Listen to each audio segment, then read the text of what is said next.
You are not going to witness the consecration, you are going to participate in the consecration process.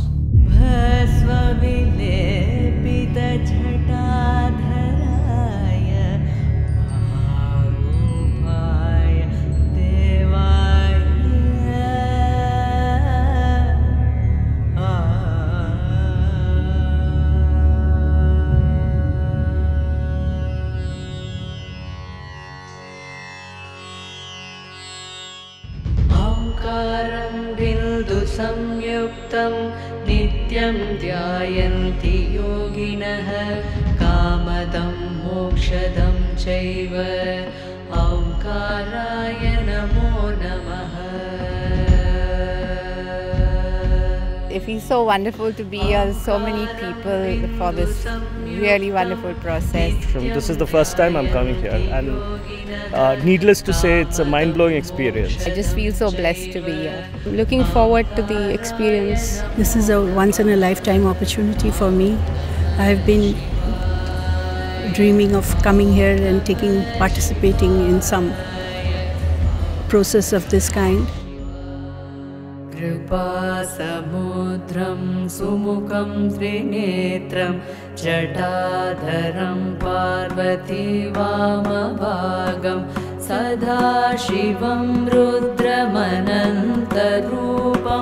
चिदम्बरेशं हृदि भावयामि.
The coming 2 days, one thing I want all of you to understand is, in many ways, this situation is not like any of the situations that you might have been in. In the sense, you are not going to witness the consecration, you are going to participate in the consecration process. So it's a different level of responsibility, it's a different level of focus, it's a different level of existence altogether.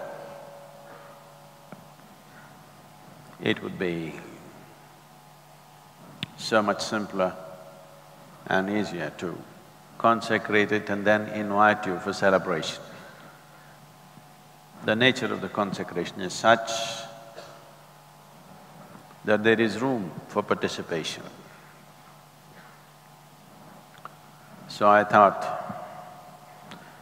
nobody should… all those who are willing, they should not miss this possibility and this privilege of being able to manifest the divine rather than always looking up to it, being able to manifest this in some way. All privileges always come with responsibility. All privileges which allow you a certain perch also means that if you do not conduct yourself properly, you could fall off. So, the higher the privilege, the more responsibility and involvement it demands. So now you're in a consecration process, not as a witness, but as a participant. You need to understand, in any of these processes, whether inner engineering, Isha Yoga programs, Bhava Spandanas, Samyamas, you could be here and there. I was here, here and here, every moment of those days. If I was here and there, you wouldn't be here today.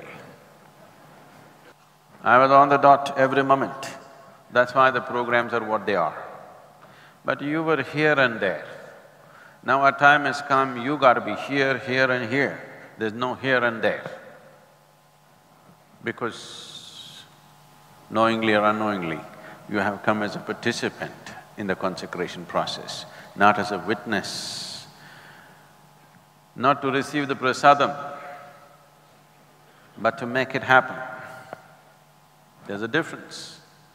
There's a difference between going to the temple and building the temple. This is like building the temple, it's a different game. So I want you here, absolutely here. It's very important. We will be doing a certain chant. I want all of you to give yourself totally into this. This is about sensitizing the space, which includes you. For whatever we're going to do next, the space has to be vibrant enough and you have to be vibrant enough. The chant is like you're gossiping with the Adi Yogi, okay? So just gossip with him, don't gossip with anybody else. Om Sarvebhyo Devebhyo Namaha.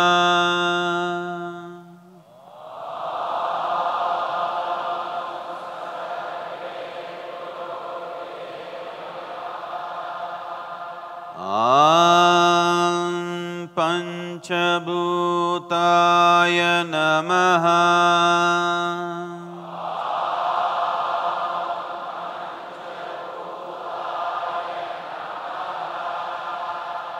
Om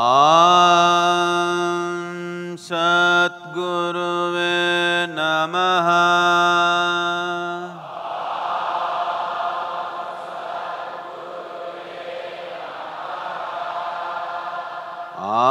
Om Shri Prithviyai Namaha.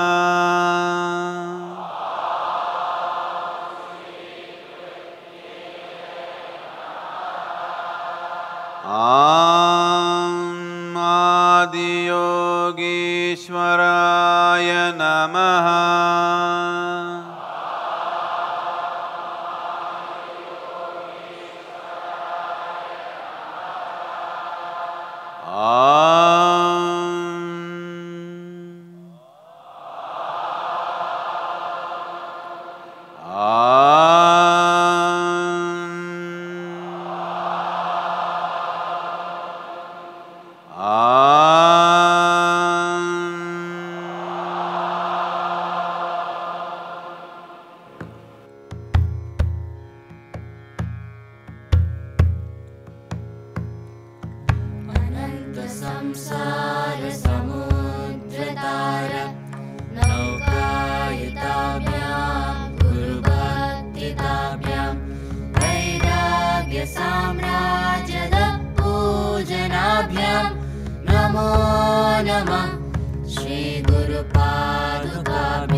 दूरीकृतानं रविः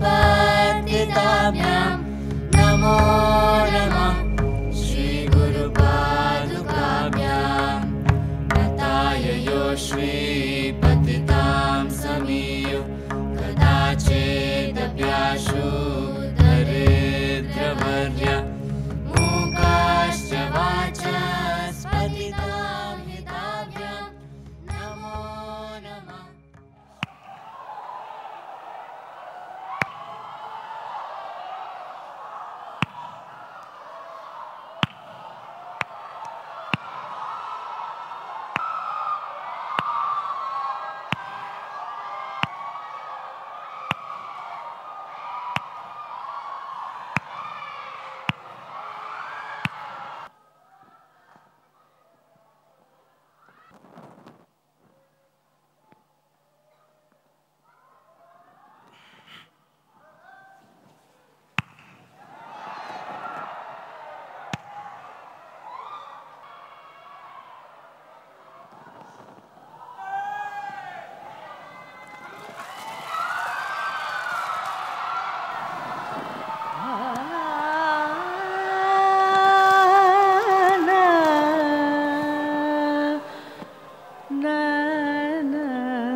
त्रिदलं त्रिगुणाकारं त्रिनेत्रं क्षत्रियायुधं त्रिजन्मपापसंहारं एकबिल्वं शिवार्पणम्।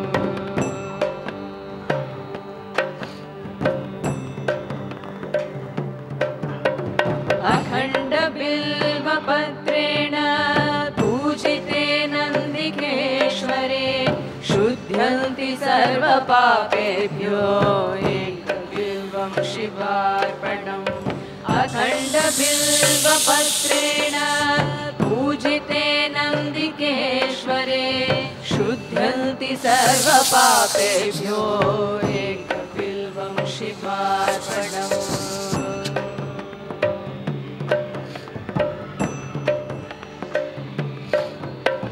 शालिग्रामशिलामेकां बिभ्राणां जातु चार्पये सोमयज्ञमहापुण्यम् एकबिल्वं शिवार्पणम्। शालिग्रामशिलामेकां बिभ्राणां जातु चार्पये सोमयज्ञमहापुण्यम् एकबिल्वं शिवार्पणम्।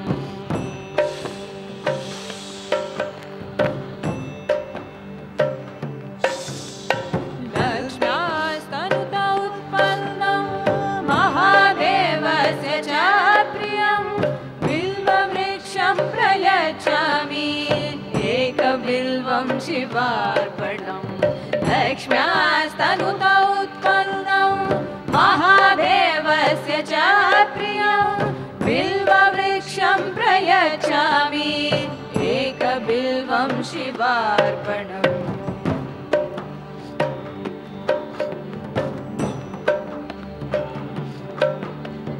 दर्शनं बिल्ववृक्षस्य स्पर्शनं पापनाशनम् अघोरपापसंहारम् एकबिल्वं शिवार्पणम्।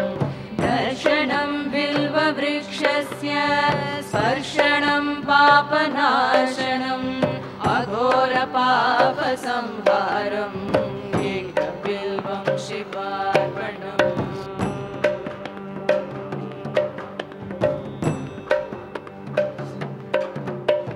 काशीक्षेत्रनिवासं च कालभैरवदर्शनं प्रयागमाधवं दृष्ट्वा एकबिल्वं शिवार्पणम्। काशीक्षेत्रनिवासं च कालभैरवदर्शनं प्रयागमाधवं दृष्ट्वा एकबिल्वं शिवार्पणम्।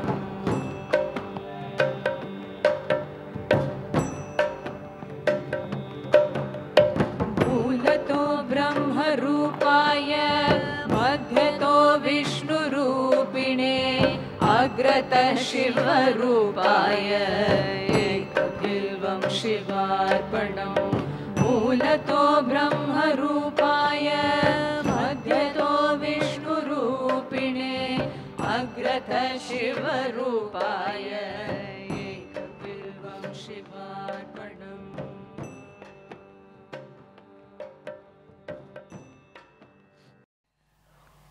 The fundamental process of consecration is to sensitize the place. So, this process gone well. Tomorrow we will go through the consecration process, which will involve a certain element of like a tightrope walking. Now I won't make you walk. If I'm on the tightrope, what will you do?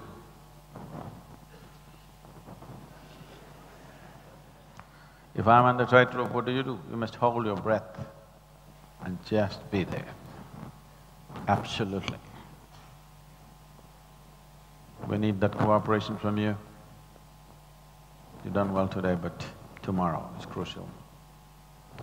So in preparation for that, when you sit down before you sleep, if you can establish the mantra in the body, you could also be a powerful instrument for consecration process to happen. Spend some time on it, pay some attention, see if you can maintain this awareness of the mantra in the body.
There are two levels of consecration happening here.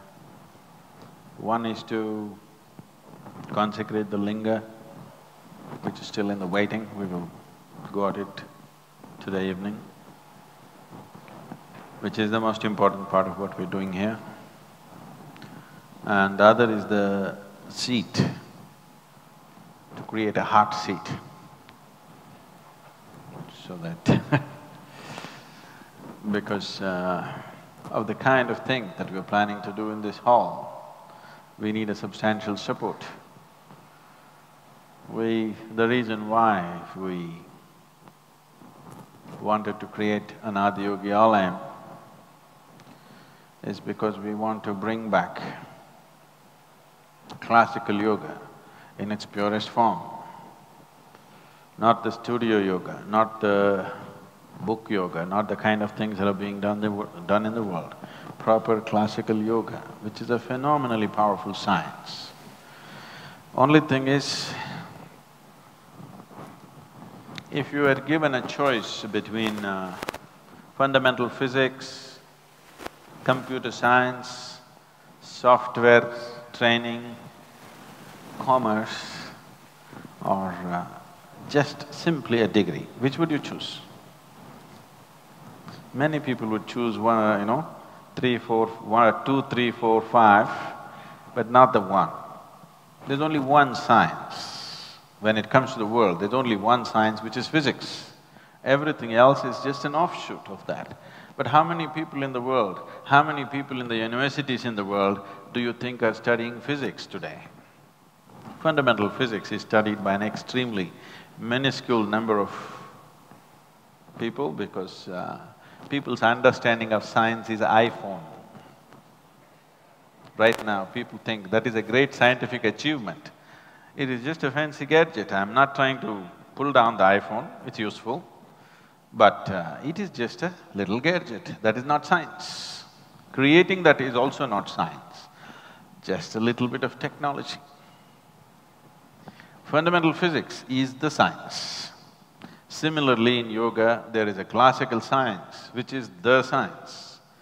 If you weaken the physics, the reason why today you have all these electronics and all these gadgets, people are going to the moon and Mars and wherever, is because first 30, 40, 50 years of scientific development, they invested in fundamental physics. You're reaping the benefit of that now. You will see after 25, 30 years, if there is not too many people, which already is the truth, if not too many people are into fundamental physics, you will see nothing new will come out of science after some time, because the basic scientific knowledge is missing. Some idiot who's got the name of a yogi, I don't know, maybe his parents made the mistake or he took it on, I don't know. He says, yoga made easy. Sit on a chair and do this and this and this.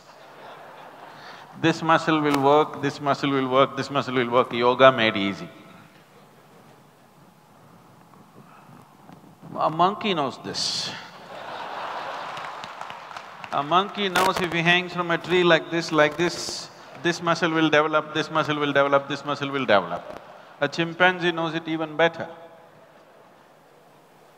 You don't need to be a yogi to know that if you do this on the chair, this muscle will develop.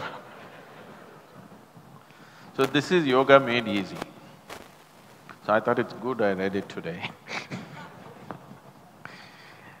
So, this is what is happening because there is no investment in the concrete science of yoga. Benefits people are trying to reap. So one fundamental reason is we want to re-establish classical yoga. We want to build people who are willing to invest their life into the profoundness of yoga, not getting fancy benefits out of it, not hanging onto a chair or a tree and thinking you're doing yoga. If you hang upside down from a tree, you will be doing yoga for some time. If you jump off a mountain, head down, you will be doing Shirasasana for some time. Yes.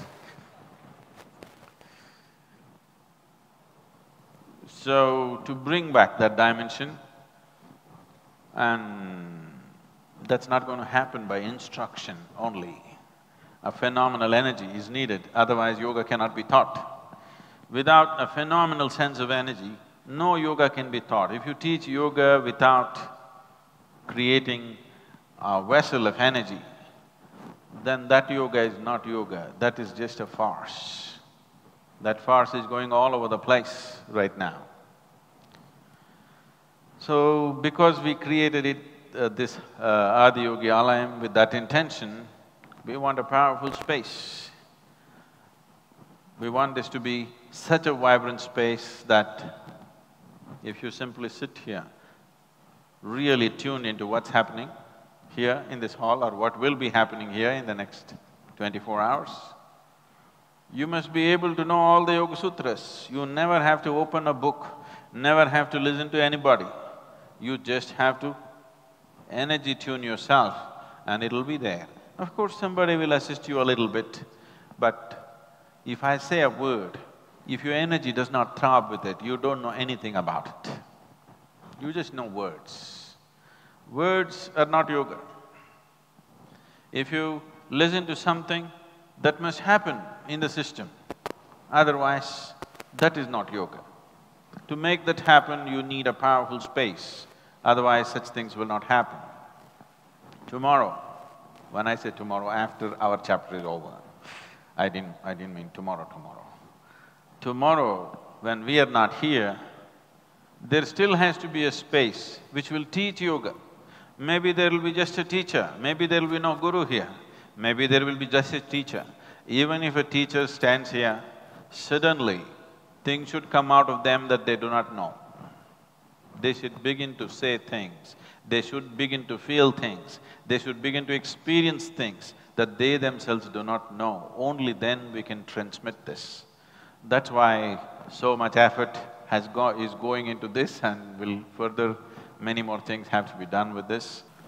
As I said, there are two dimensions of consecration happening simultaneously here. One is the seat, which is essentially to… mainly if we have to describe it in terms of human system, it's not exactly like that, but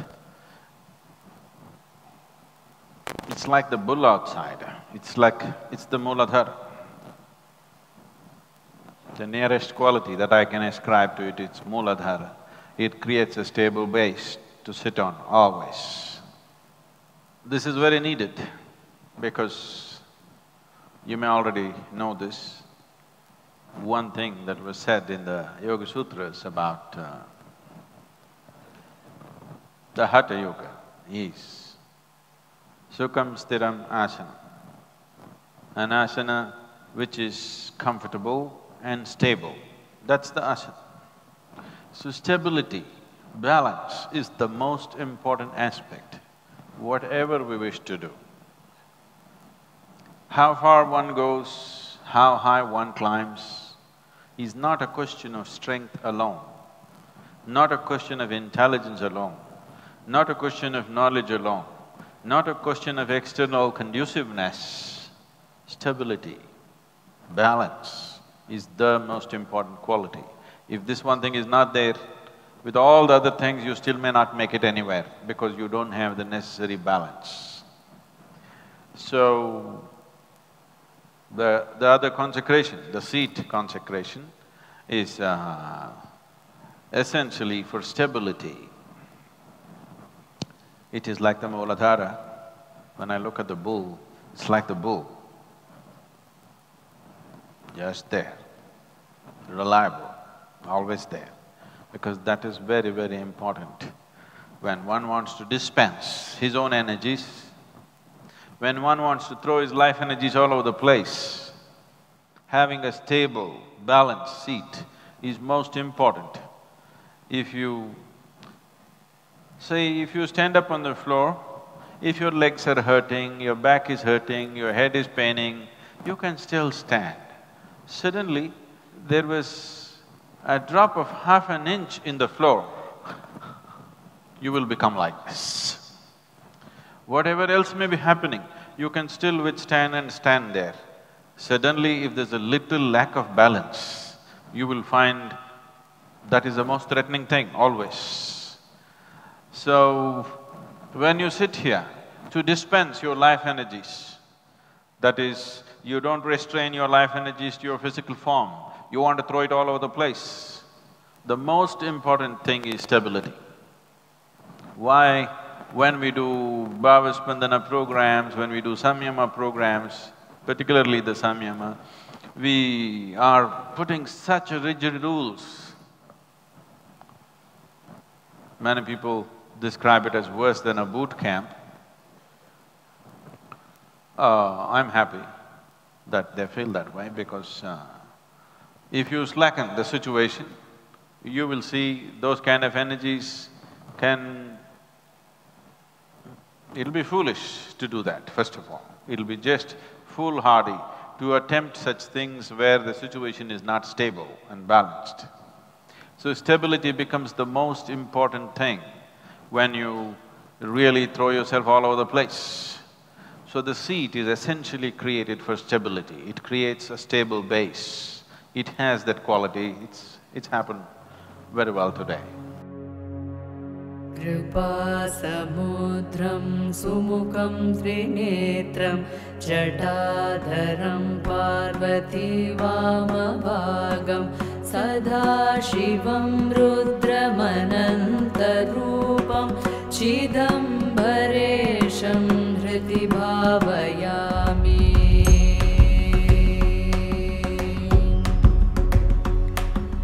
वाचामतीतं फणिभूषणाङ्गं गणेशतातं धनस्य मित्रं कन्दर्पनाशं कमलोत्पकाशं चिदम्बरेशं हृदि भावयामि।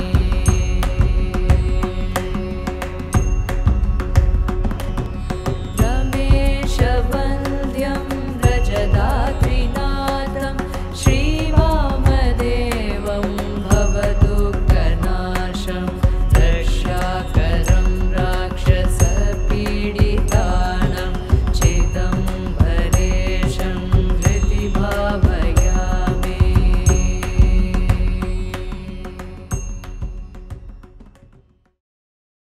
They will bring some black paste for you. It is, it's been prepared. It's a black Mysore pak. Okay? Don't eat it. Place a dot between your eyebrows, and they will also bring some black sesame seeds.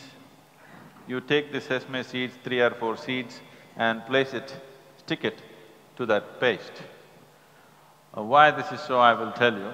Right now, we'll start doing it, it'll take a certain amount of time to spread it around. Why this black? A black on your forehead, black cloth, black so many things. Why? Something is black or something seems to be black for you because it reflects nothing, it absorbs everything. So, when you're in a space which is very vibrantly, positively charged, the best color to put on is black, because you want to take in as much as you can.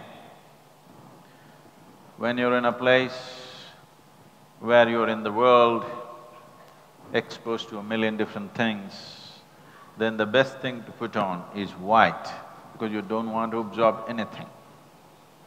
You want to reflect everything. So a black spot between your eyebrows and the black sesame is, I think most people who've grown up in India are aware that sesame is a good receptacle. You're not supposed to receive this from anybody because they could easily charge it with negative energy and give it to you. It can also be charged with positive energy and given to you. It is just that it's a very good conductor. It conducts energy, it retains whatever it comes in touch with. So you will see that the prasad that is given in the Dhyana Linga is made of sesame. Whenever we want to transmit something through physical means, sesame and salt are two things which we make use of.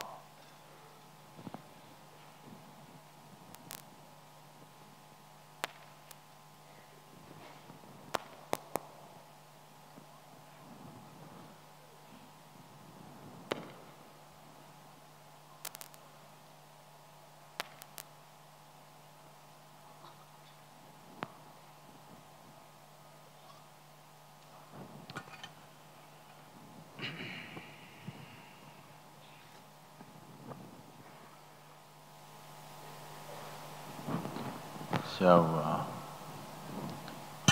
we're also using some milk from a black cow, which is traditionally known as the Kara Pasu. And also, we have some venom from a black cobra.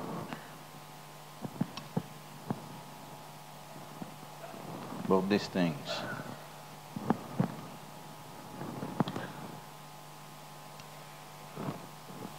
Both these substances are very dear to him.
Visvesvaraya नरकार्णवतारणाय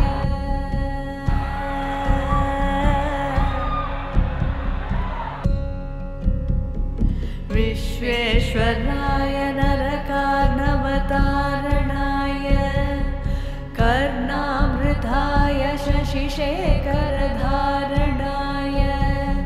कर्पूरकान्तिधवलाय जटाधराय दारिद्र्यदुःखदहनाय नमः शिवाय।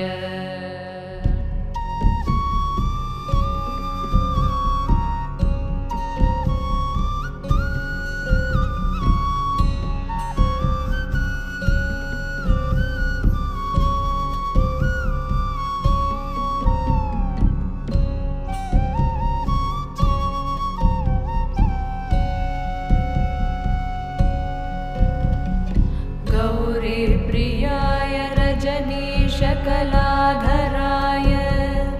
कालान्तकाय भुजगाधिपकङ्कणाय गङ्गाधराय गजराजविमर्दनाय दारिद्र्यदुःखदहनाय नमः शिवाय।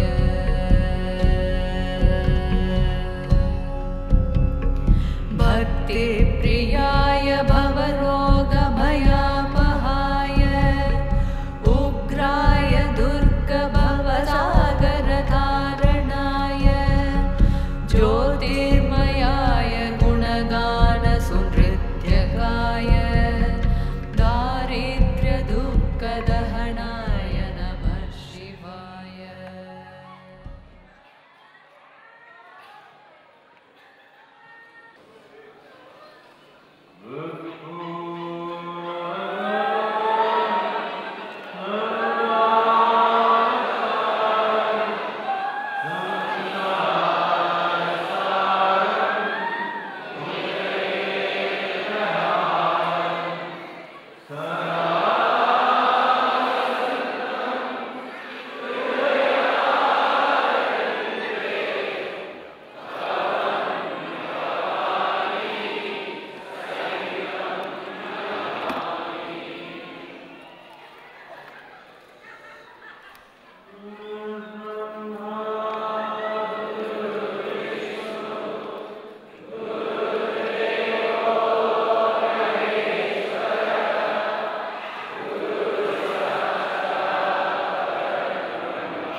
जटाटवीगलज्जलत्प्रवाहपावितस्थले गलेवलम्ब्य लम्बिताम्बुजङ्गतुङ्गमालिका जटाटवीगलज्जलत्प्रवाहपावितस्थले बलेवलम्ब्य लम्बिताम्बुजङ्गतुङ्गमालिका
like the hall?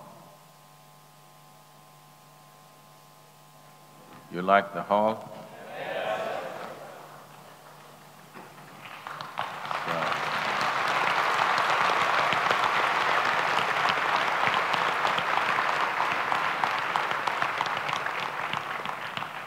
I see it's already not enough.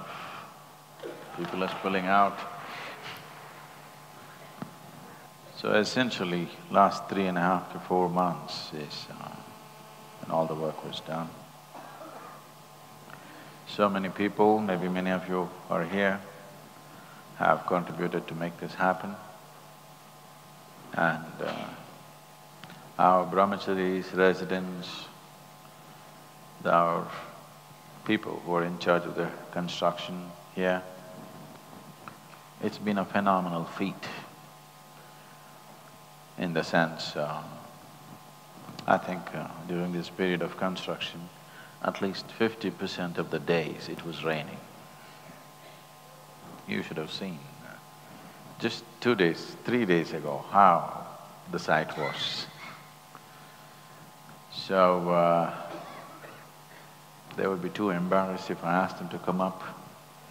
But all these young boys, our brahmacharis and so many other residents and a few meditators,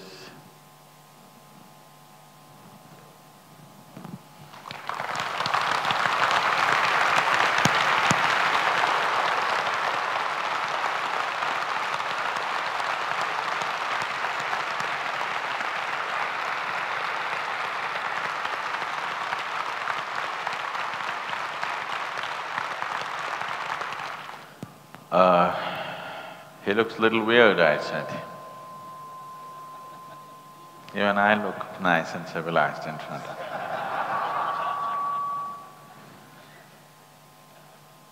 He is known to be weird. When Parvati insisted that she must marry him, or Sati insisted that he has to marry him, and he said, okay. Then the wedding was set up, all the guests came, people gathered, dressed to their wedding best, big celebration. Then the groom came, like that. And he was inebriated. And he had friends who were like, you saw them.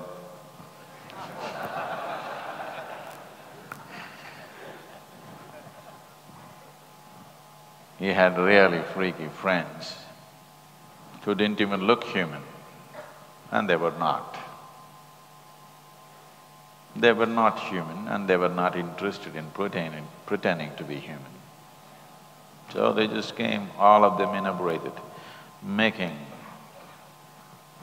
cacophonic noises of their own, speaking in a language that nobody could understand, making loud noises. They came. They were almost about to pass the wedding and go on because they don't even know where they're going. The mother of the bride, Meena, saw him and she said, am I giving my daughter to this man? She just looked at him and she fainted. If you can make your mother-in-law faint, you gotta be something.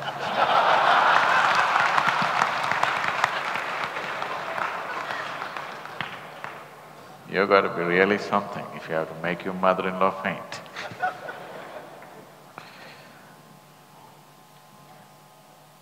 So he's like that. For the wedding, because when people pleaded and the bride pleaded, please, for my sake, get civilized, look better, then he transformed himself into an absolutely handsome man, so well dressed. That form of him is known as the Sundaramurti. He became a fabulous man, absolutely handsome and civilized, just for the wedding.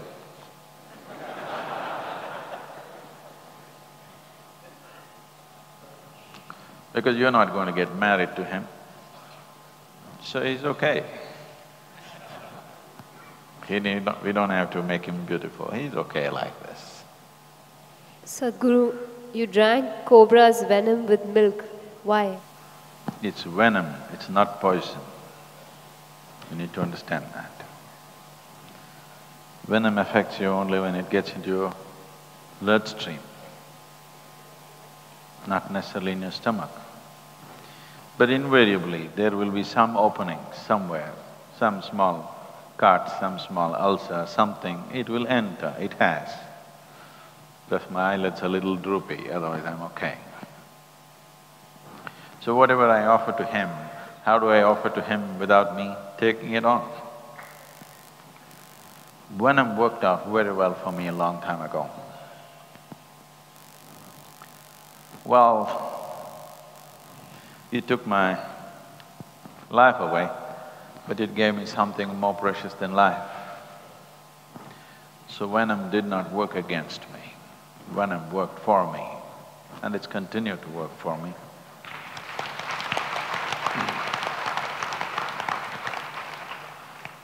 So, there are various aspects to it.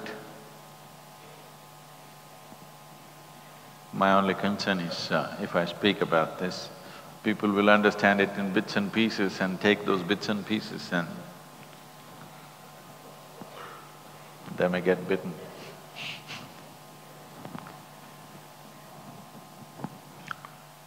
Venom in small doses is very intoxicating. Too much of anything kills you. Even oxygen kills you, do you know this? Pongal can kill you. Too much pongal can kill you, believe me. Yes, it does. Probably pongal kills more people than cobra's venom. Yes, it does. Blood gets a little thick. Right now, if I try to climb a mountain, I may have a heart attack because blood is a little thicker than what it should be. But it makes the system so vibrant. Above all, I didn't want to offer it to him unless I'm willing to take it too. So, this… he likes it. He drinks it up. Solidified mercury takes in only 3 substances. Actually, we could experiment, but I don't want to do such things. With another piece of mercury, we could try this, you can see this actually. It will take in gold, it will take in silver, and it will take only cobra's venom. You give it some other venom, he won't take it. He's very choosy about it. He wants only that. These are only 3 substances that he will eat, nothing else he will touch. So that's not without reason, there is good reason for that. If you're made in a certain way, energy-wise, if you're in a certain way, if you're vibrant beyond a point, then the cobra's venom works in a completely different way on the system. You might have heard,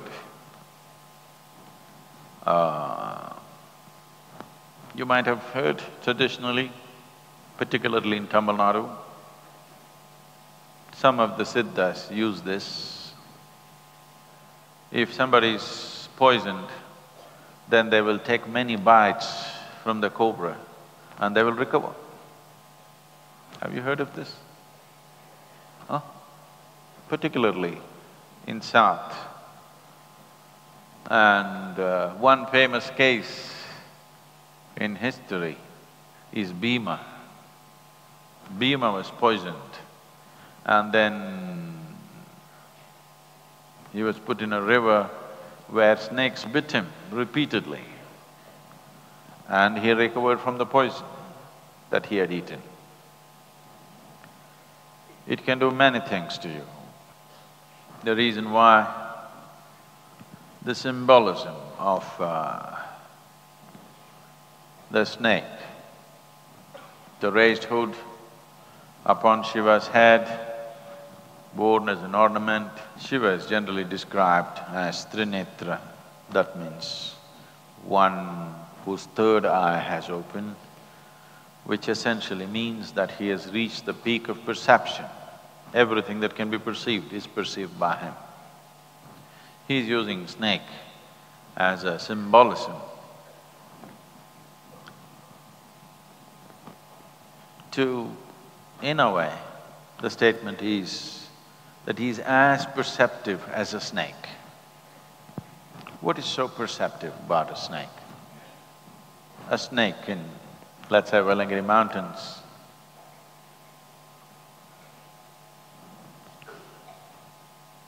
knows more about the spiritual sciences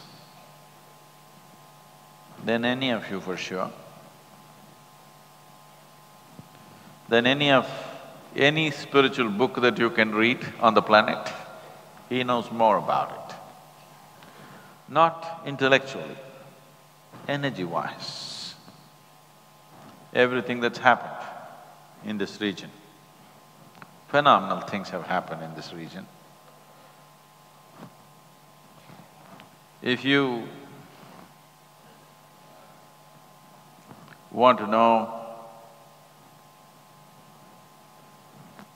the science of, let's say, creating Dhyana Linga, they know energy-wise, not intellectually. If you can feel energy-wise and then being human, you can translate it into intellect. If you experience something, you are able to intellectualize and then articulate to whatever extent possible. That is essentially a human quality. But he simply knows it, energy-wise, by experience.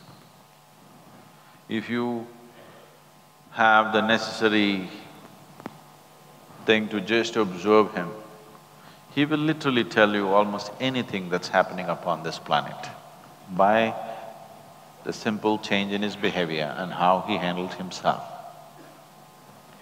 A snake is a very perceptive animal. You cannot call it an animal because it's above Shiva, not at his feet. He places it above himself, saying, "It is as good as me, right here. As good as me, not here." I could do wonderful things with snake venom to people.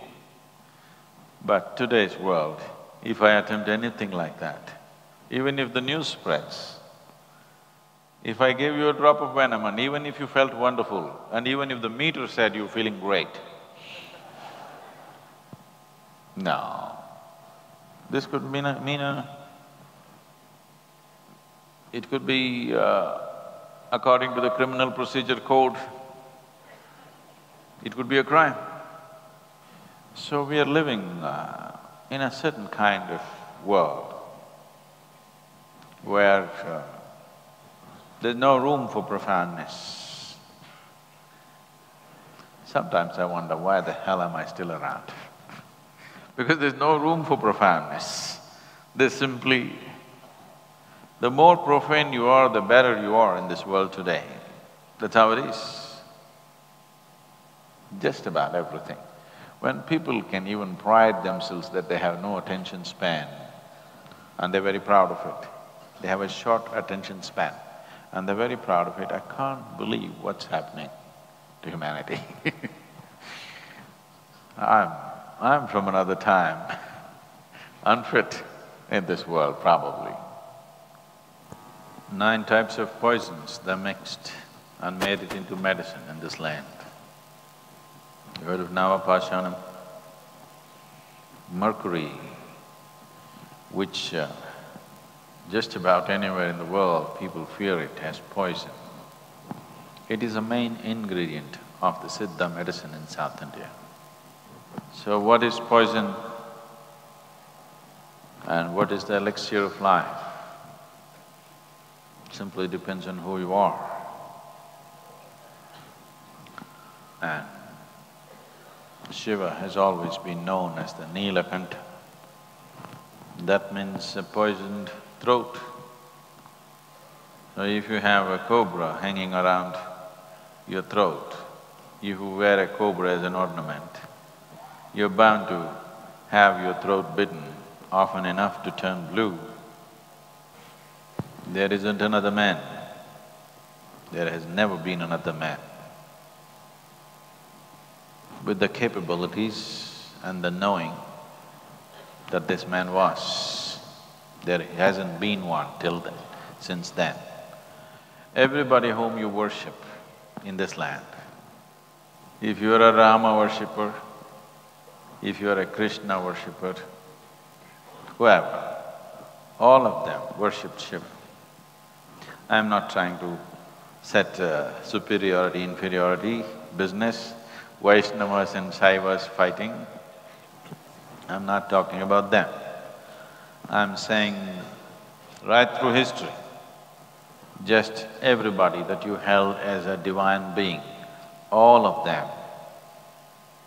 Krishna never started his day without his doing morning Shiva Puja, every day. Even on the day of the war, he was doing it.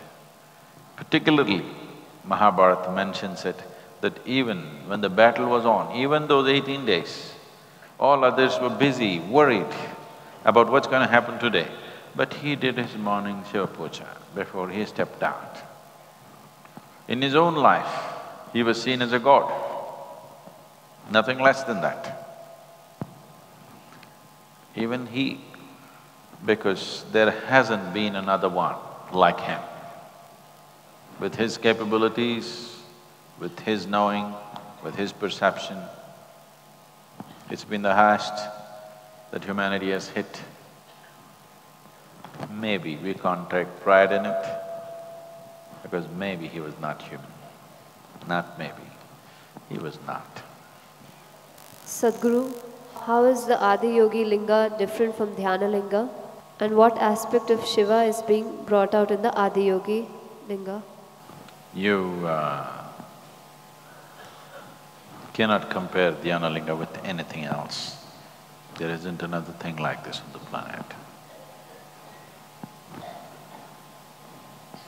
I could do 1,000 of these things in my life, but I will not be able to do even one more of that. It's very different. Everything is different.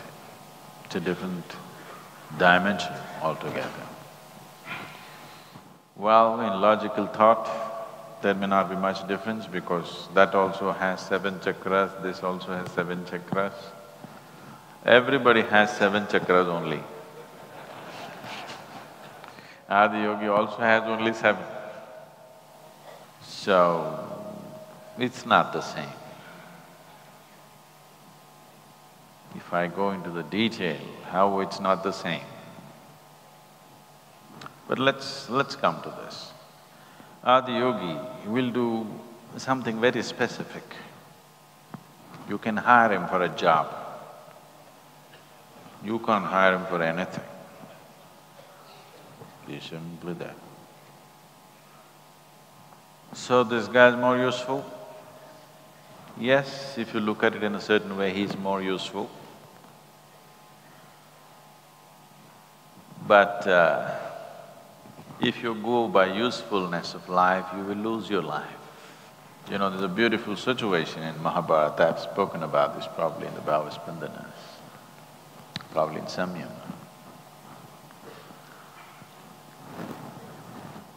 A time comes when everybody has to be on some side, either this side or that side of the battle. So when the time to choose comes, the Pandavas choose Krishna. Krishna puts up this thing, either you can have me or you can have my army, which is 10,000 strong. Duryodhana chooses the army, Pandavas choose Krishna. And beforehand, Krishna says, I'm not going to fight, I'm just going to be there. So Pandava said, it doesn't matter. It doesn't matter what happens, we want you to be with us, that's all. Duryodhana thought, these guys have a history of being stupid. And this is it, this crowns it all. You're going into a battle, instead of picking up a 10,000 strong army, you pick up one man who is not willing to fight. This is the peak of stupidity. But that made all the difference. That made all the difference. And that's how life is. For a specific purpose, he's been created for a specific purpose. He will serve that purpose wonderfully well. He's not been created for any specific purpose. He's simply there like the universe. An insect may have a purpose, a bird may have a purpose, an animal may have a purpose, a tree may have a purpose, a plant may have a purpose, a weed may have its purpose. But the universe has no purpose and the Creator has no purpose. So you can choose an insect against the Creator because it's more useful. So I'm just saying, if you go with a certain logic of utility, you will miss the fundamentals. You will miss the ultimate nature of life. So every time something comes up, don't compare it to Dhyanalinga. Ask, okay, is Bhairavi better than Dhyanalinga? Last time I think this question came. Now is Adiyogi better than… Okay, there is no competition for him. But he's not in the race. But he's not in the race, but there's no competition for him. But he's never going to be in the race. So, every time something happens, don't compare. As I told you, I can consecrate 1,000 like this. If we have the money, the resource, we can do 1,000 Adiyogis. Actually, today if we wanted, we could have consecrated maybe 10 at a time and kept it ready. Suppose you build a hall in your town, we could have just sent him. Yes, we could have done 10. We had enough energy and anyway all of you are there, you're 10,000, for 1,000 I could have done one at least. We could have easily done 10 or more. But that's not the case with that. That cannot be done again. Just out of question. Definitely I cannot do it. I don't see anybody right now on this planet who can do it. Tomorrow if somebody comes, I don't know. Sometime in future if somebody comes, we do not know. But right now I don't see anybody on the planet who can do that.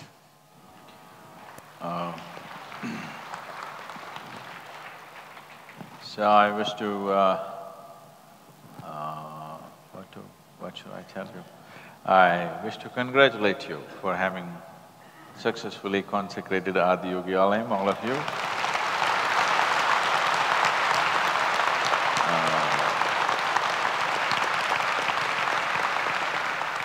At a time like this, when I'm doing something like this,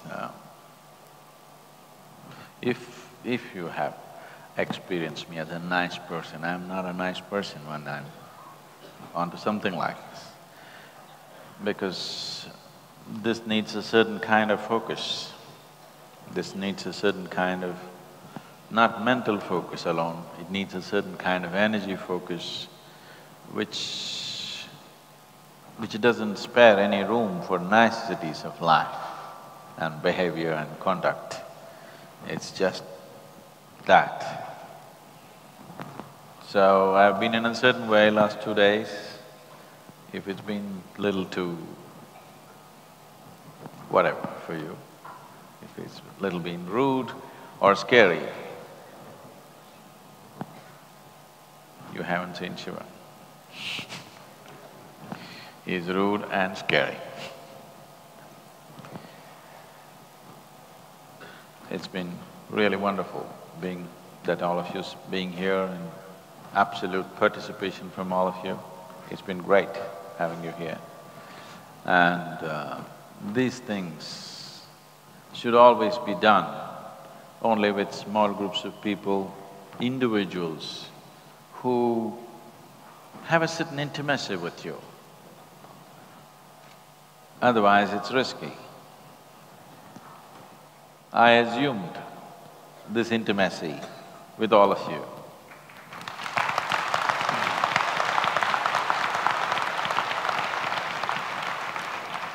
And it's truly wonderful that without any aberration, all of you went through this in a wonderful manner. I bow down to you for this, wonderful.